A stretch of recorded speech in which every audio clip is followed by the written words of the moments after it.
একবার কল্পনা করুন, একটি নিখুঁত বাগান, যেখানে কোনো কষ্ট নেই, কোনো ভয় নেই, কোনো দুঃখ নেই। সেখানে একজন মানুষ আছেন, কিন্তু তিনি একা। ঠিক তখন আল্লাহ মানুষের একাকিত্ব দূর করার জন্য একটি অপূর্ব সিদ্ধান্ত নিলেন। আজকের গল্প হাওয়া আলাইহিসসালাম সৃষ্টি আর জান্নাতের সেই জীবন, যেখানে শুরু হয়েছিল আমার আর আপনার ইতিহাস। আল্লাহ আদম আলাইহিসসাল্লামকে জান্নাতে রাখলেন। সব কিছু ছিল, খাবার, সৌন্দর্য, শান্তি। কিন্তু তবুও একটি জিনিসের অভাব ছিল, সঙ্গ। আল্লাহ তো আমাদের হৃদয়ে ভালো করেই জানেন। আল্লাহ বলেন, ওয়া খালাকা মিনহা যাওজাহা, আদম থেকেই আমি তার সঙ্গিনী সৃষ্টি করেছি। হাদিসে এসেছে, আল্লাহ হাওয়া আলাইহিসসাল্লামকে সৃষ্টি করেছেন আদম আলাইহিসসাল্লামের একটি পাঁজর থেকে।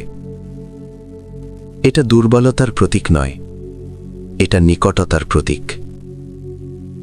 হাওয়া আলাইহিসসাল্লাম সৃষ্টি হলেন ভালোবাসার জন্য, শান্তির জন্য, সঙ্গের জন্য। আল্লাহ বলেন, লিতাসকুনু ইলাইহা, যাতে তোমরা তার কাছে প্রশান্তি পাও। এই আয়াত শুধু বিবাহ নয়, মানুষের মানসিক শান্তির কথা বলে। আদম আলাইহিসসাল্লাম ও হাওয়া আলাইহিসসাল্লাম জান্নাতে বসবাস শুরু করলেন। আল্লাহ বললেন, কুলা মিনহা রগাদান হাইথু শি'তুমা, তোমরা জান্নাত থেকে ইচ্ছামতো খাও। কোনো পরিশ্রম নেই, কোনো ক্লান্তি নেই, কোনো দুশ্চিন্তা নেই। শুধু একটি নিষেধ, ওয়ালা তাকরাবা হাযিহিশ শাজারাতা, এই একটি গাছের কাছে যেও না।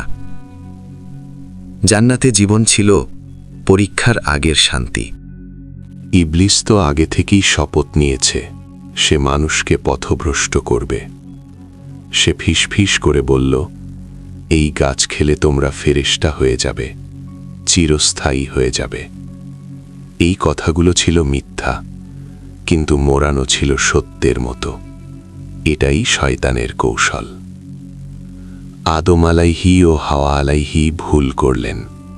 তারা গাছের কাছে গেলেন, সাথে সাথেই তাদের চোখ খুলে গেল। তারা বুঝলেন তারা ভুল করেছেন। এখানেই মানুষ আলাদা। আদম আলাইহি ও হাওয়া আলাইহি বললেন, রব্বানা যালামনা আনফুসানা, হে আমাদের রব, আমরা নিজেদের উপর জুলুম করেছি। তারা অজুহাত দেয়নি, অহংকার করেনি। আল্লাহ তাদের তওবা কবুল করলেন। আল্লাহ বললেন, এই পৃথিবীতে তোমাদের যেতে হবে, এটা হবে পরীক্ষার জায়গা। কিন্তু আল্লাহ এটাও বললেন, যারা আমার পথে চলবে তাদের জন্য ভয় নেই, দুঃখ নেই। এই পৃথিবী শাস্তি নয়, এই পৃথিবী প্রস্তুতির জায়গা। এই গল্প আমাদের শেখায়, ভুল করা মানুষকে নষ্ট করে না, তওবা না করা মানুষকে নষ্ট করে। আল্লাহ ভালোবাসেন ফিরে আসা বান্দাকে। হে আল্লাহ, আমাদের ভুল বোঝার তৌফিক দাও। আমাদের হাওয়া আলাইহিসসালামের মতো লজ্জাশীল বানাও। আমাদের আদম আলাইহিসসালামের মতো তওবাকারী বানাও। আমিন। আপনি শুনছিলেন কিসাসুল ইসলাম, ইসলামের আলোয় জীবনের গল্প।